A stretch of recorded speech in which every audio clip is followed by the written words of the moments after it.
Yun lang naman ho, sir. Salamat sa kooperasyon nyo, ah. Mabuti naman makakauwi na kayo ngayon. Sir, si Bok, nahanap na ba siya? Nahuli na?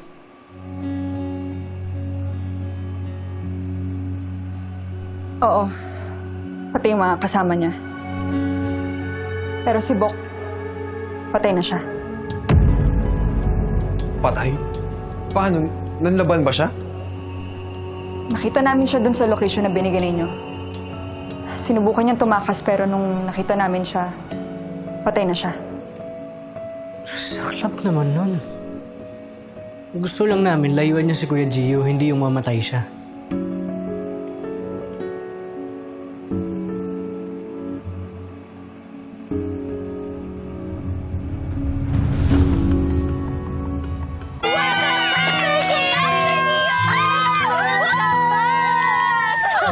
Sorry kuya, ito lang yung kaya ng powers ko.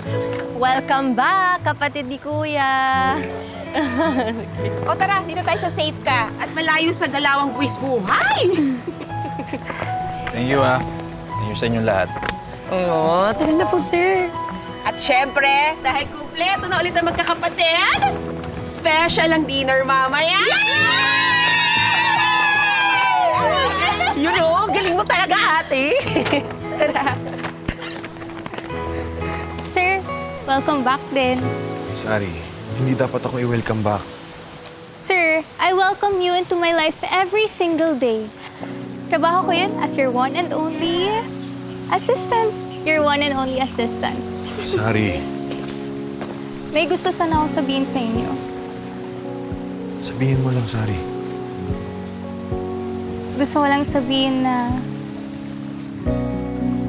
Kung today nagbabalik si Sir Gio, tomorrow si Ma'am Luna naman. Tumawag po siya para sabihin na bukas po siya babalik. Kala ko naman kung ano Yun na. lang, sir. Posibleng walang kinalaman yun sa pagkamatay ni Dadad. Pero patay na siya. Napatay ko na siya.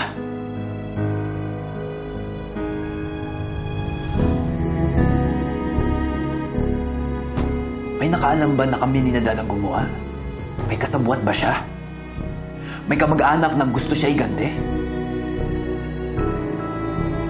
Kung totoong sinasabi ni Roy na may ibang pumatay, malaya pa rin ang taong yun.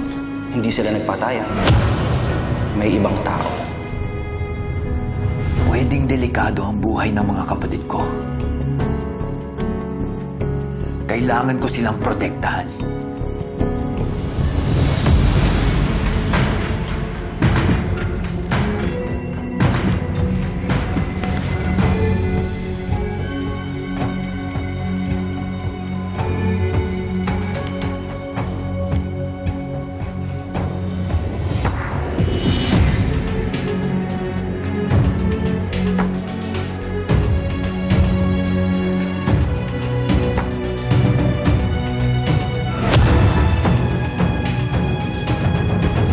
Asan ka na pa? Sana wala pong nangyaring masama sa'yo.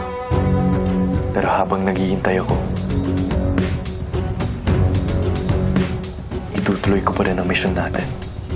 Aalamin ko kung nasaan ang kayamanan.